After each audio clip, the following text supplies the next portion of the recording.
We're currently having a few very welcome days of unseasonably cooler weather. I must admit, the breeze has brought with it more than just a drop in the temperature. Even the tiniest taste of the upcoming autumn season is enough to get that ball rolling. And friends, that's exactly what's happened.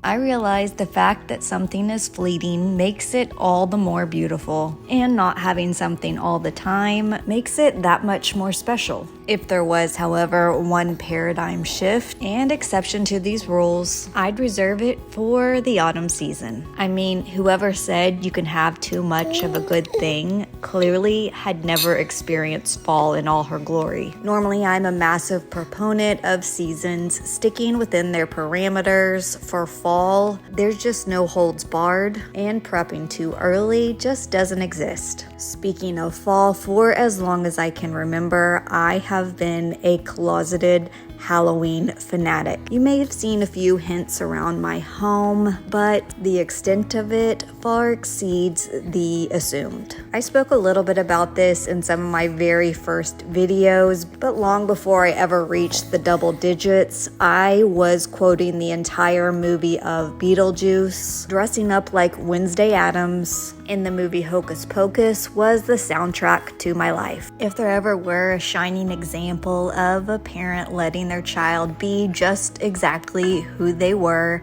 it was my mother. Speaking of her, some of my fondest childhood memories were of her and I during Halloween time. If my kiddos take with them memories half as good as the ones I've got with her during those times, I'm doing okay. While we're on the subject of days gone by, Blake and I, a few days ago, actually installed some new window fixtures. So my dining room has been neglected for quite some time, not as far as usage go, as we eat dinner in it every single night, but as far as the decor goes, I haven't touched it in longer than I'd like to admit. It's about this time each year that I really start pondering what I'm going to be doing for the upcoming season. As far as autumn and Halloween decor goes. We throw a pretty big office Halloween party and host a few other events throughout the holidays, so the dining room is a pretty big fixture during this time. So going back to considering what I want to do, I really want the house to feel warm,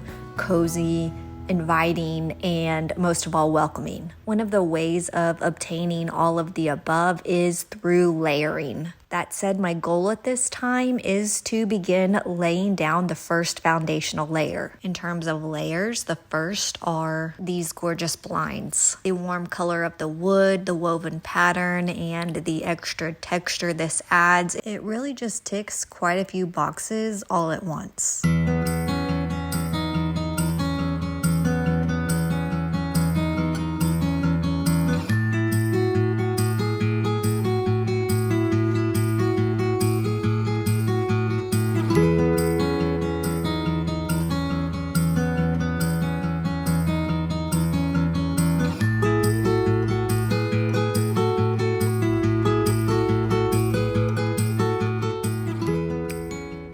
I still love this tapestry, but I'm ready for a change. So let's go ahead and take that down. And while it's not groundbreaking, I'm going to exchange it for a simple frame. I love utilizing frames during the Halloween season because you can find so many cool pieces of art and prints that just really set the mood. And once again, going back to texture, when you've got a larger frame but your artwork doesn't quite take up the entire space, I like to put a piece of linen behind it.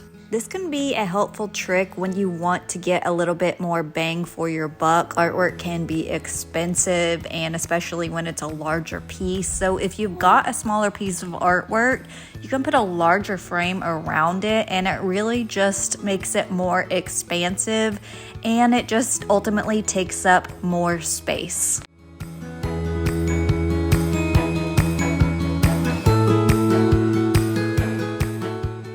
Moving on to the other side of the room, I'm basically going to take the same concept but stack a couple on top of each other. I really prefer a collected and acquired look, so none of my frames match. The artwork, of course, doesn't either. I just make sure that both the artwork and the frame complements one another. To provide extra definition, I placed a stool with a patterned blanket, and this area is ready to be spookified when it's time.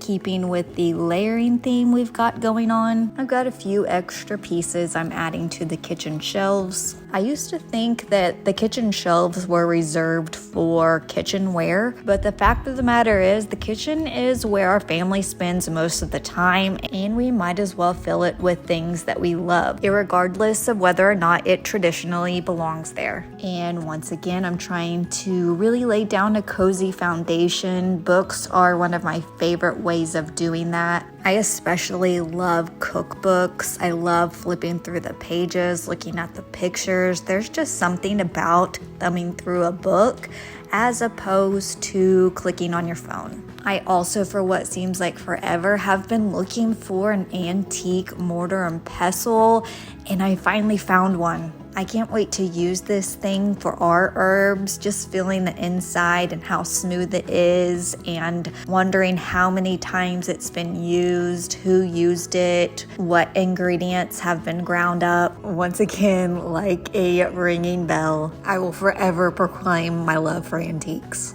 Going back to putting a piece of linen or textured fabric inside of your picture frames. Here you can see this is done, and even a vintage postcard now looks like a unique piece of artwork.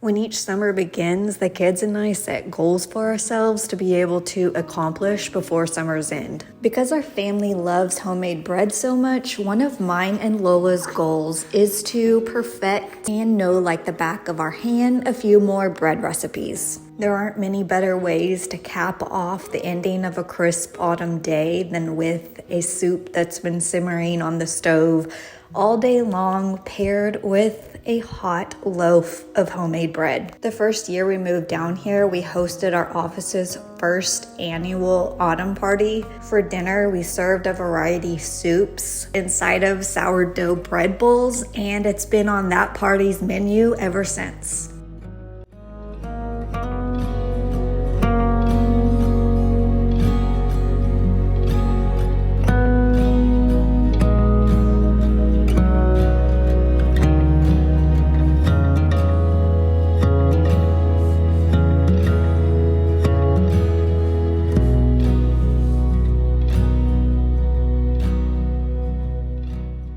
I hope you don't mind me jumping all over the place in this video, but let's go back to the conversation of Halloween. I knew that once we purchased our first home years ago, I would be doing Halloween up big. My mom just had this way of making the holiday feel like magic, and I knew I wanted to do the same.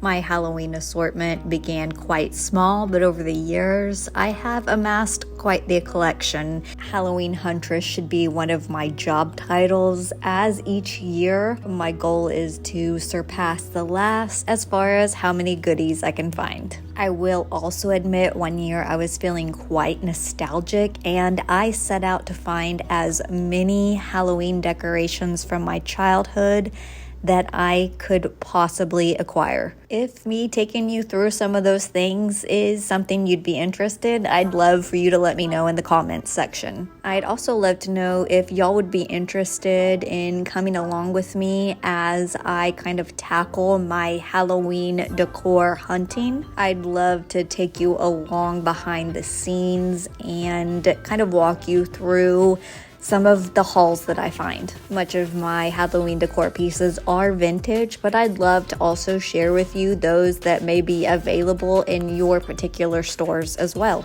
I thought I'd give you a little taste of it here and then you can let me know if you'd like to see more. So each year I decorate for Halloween. I generally like to use a lot of the same items, but sometimes I'll like to put a little twist on it and rely heavily more so on a theme. Sometimes that theme is dictated by a significant piece that I may find in one of my favorite shops. Others, I'll literally wait until the day that I begin decorating to try to figure it out as I go. Either way, each year I've always got new pieces to integrate. One of the more exciting parts about going the vintage route is that you never know what to expect. This can sometimes obviously be a detriment because it does take time to acquire things. I would try to avoid waiting until the last minute before you go searching for them. Even more so, of course, there is the general rule of supply and demand. If you wait until it's the actual season before purchasing the seasonal items, you're always going to be paying a premium. If you're willing to start your shopping early and or keep your eyes open year round, you are much more likely to find better deals. However, as the season does start to approach, I have a few general things that I look for every single year. As the holiday approaches, servingware does tend to go up in price, and if you plan on hosting, in my opinion, you can never have too much. Vintage or antique silver is a fantastic option as far as this is concerned. Actual silver items or silver plated items are something you can find in abundance. Silver can be easily mixed and matched. It doesn't necessarily have to be the exact same patterns, just as long as it more or less has a similar patina. Collected and gathered silver pairs beautifully together. That is why I am sharing with you the first item that I purchased. This silver and appears to have a little bit of copper in the center platter. I was really drawn to this because I know that silver can be extremely versatile. You can dress it up, dress it down, use it for Halloween, make it look really spooky, or add it to your Christmas table and it just adds that bit of sparkle. What's even better is that it was only $19. Item 2 is this serving board. I plan on using it as some kind of charcuterie board when we have guests over. It's hard to tell, but I just really love the way that it aged. Again, just another prime example of a really great mix of usefulness and beauty. Okay, I realize this is a bit silly, but one of my favorite parts about both of these two pieces is that they slide perfectly within this little portion of our cabinets. I do get asked where our cabinets can be purchased from and if they were prefab. Unfortunately, we did have them custom made, so you are not able to go pick them up, but in the process of them being made, the cabinet maker made a bit of a mistake and we had to end up putting in this bit of awkward sliver of a cabinet drawer. So when I attempted to see if they would both fit and they just slid right in, I was just so excited. Okay, so do you remember when I talked about sometimes a single piece inspires my entire look? When I found this little desk slash side table, it was almost serendipitous. Truly, when I saw this piece, it was like the stage was being set in my mind's eye.